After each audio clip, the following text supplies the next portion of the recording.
What is up, everyone? This is Raymond, and I am your mental health coach. And today I want to talk about something that is important that a lot of people seem to forget about, and that is listening skills. Listening skills are the foundations of relationships. If you aren't listening, then what's the point of someone talking? Kind of like this video. If you're not gonna listen to what I say, then why should I even shoot it? Peace. And name all our insecurities are on this display. Is war with the enemy. Think that it. But seriously, if you have poor listening skills, then usually your relationships will suffer. Listening is at the foundation of all relationships. When someone speaks to you about something that has happened to them today, in the past, or something that they're thinking about in the future, you should take the time out to listen. So, in this video, I want to discuss the ways in which you can listen more attentively.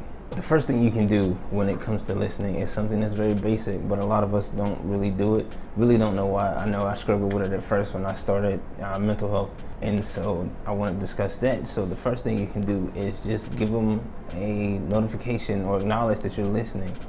So when they're talking about something, give them a head nod, give them a give them a okay, just something as simple as that. I struggled with that myself, and that was something that I had to learn, that if in order for me to be a therapist, I needed to give you some indication that I was listening. I used to always think that if I have nothing to say, then why fill the world, why fill the void with words? But it's like, if I don't give you confirmation that I'm listening to you, there are some people that just feel like I didn't even listen. And so when I was first starting out in my practice, that was something that I struggled with, just giving them the acknowledgement, saying, and saying, okay, and what else happened? Just giving them some kind of feedback to let them know that you are listening to them. The second thing you can do is stop what you're doing when someone is talking. Now, I know there are probably a lot of people out there that are like, oh, well, I'm a great multitasker and I can listen to someone and hear them talk at the same time. Or I know some of you out there are probably saying that you're a great multitasker and that you can be doing something and you can shop and you can do all of this while listening to someone else. Sure, that's fine for you, but I can promise you that a lot of the people that you talk to don't really feel like you're actually listening to them. So my suggestion, and something that I've started to do myself, is when someone is talking to me, I put down everything. I don't have any cell phones out, nothing that can distract me. I even started not having out pen and paper. So therefore, when someone is like really, really getting into something, that I'm listening to them, and I'm not trying to write something down, or I'm not, phone vibrating because an email came or something, or a text message or something like that. And so for those people who say that they're great multitaskers, I want to give you an example of what it would feel like to be on the receiving end of that. So let's say you went to a job interview. It's a job that you really wanted. You got the degree now, you got the experience. This is a job that you're really trying to get. And when you go to the interview, you sit down and they ask you a question. And let's just say every time when you answer, or you start to answer the question, the person is on their phone, they're on YouTube, they're scrolling through TikTok, scrolling through Instagram, Amazon shopping, whatever it may be. And so you're like, oh, are they actually listening to me? Are they actually listening to my answers? Do they even care about what I have to say? That's an example for you that when you are doing something else, when someone else is talking to you, it really makes them feel like you aren't listening to them. So just stop whatever you're doing when someone's talking and just focus on them.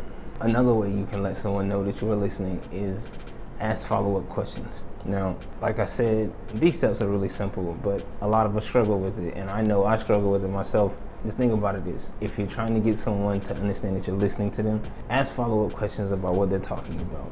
So let's say someone is talking to me about a situation or a job, or let's say I'm in a session and someone is talking to me about something that they're going through.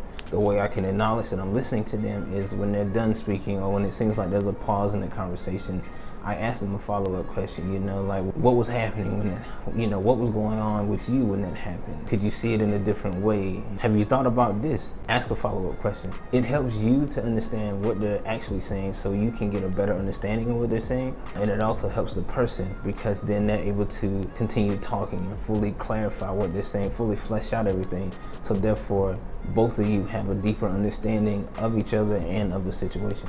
Now, a thing that a lot of therapists like to do is we like to summarize or paraphrase what you're saying back to you just to see if we are fully understanding what you're saying. And so that's something you can easily do when you're out in social situations, talking to people, everything. Summarizing is a great skill to use, and so I use it a lot in my practice. So let's say someone is talking to me about a friendship and they're discussing how their friend did this and did that and did whatever, and so it broke their trust. Something that I would do is I would then paraphrase what they said and ask them, so you're telling me that because your friend did this, you really don't trust them anymore.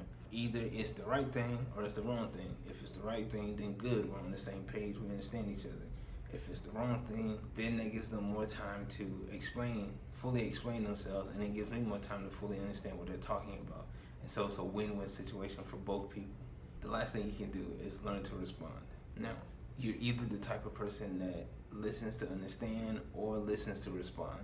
Whichever one you are, the main basis of it is to learn to respond to what they are saying. And so if you're a listen to understand person, you are going to respond to what they're saying, but it's probably going to take you a little longer. So therefore, if you can, try to let someone know that you are a person that listens to understand, and it takes you a little longer to process fully what they're saying because you don't want to make the wrong assumption.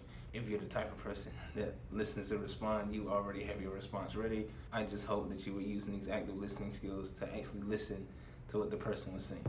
I hope that this video has been helpful for you and that you are able to increase your listening skills in the future and be able to actually have active listening conversations with people and walk away from the conversation feeling fulfilled, they're feeling fulfilled, and you know exactly what they talked about, and you fully understand what happened in the situation, and you fully understand the conversation. If you feel this video has been helpful, I implore you to like, subscribe, and comment, and stay tuned for more mental health tips. If you feel as though you need extra help when it comes to mental health as it relates to relationship buildings and empowerment and parenting, I implore you to reach out at my website. The link is in the description, and schedule a free call so that way we can get on the phone together or Zoom, whichever one works, and then we can figure out the best ways for you to move forward in your mental health journey. Also, if you would like to support the channel, sign up for my Patreon. Link is in the description. I release content every 2 weeks that helps further your mental health journey and help you to reach the goals that you want to reach. Until next time, I'm Raymond. And name all our insecurities are on this display. This is war with the enemy. Think that it was meant to be. Living in a time where disease is on every screen. I won't let them fester me. I know most are festering. Negativity is a plague for the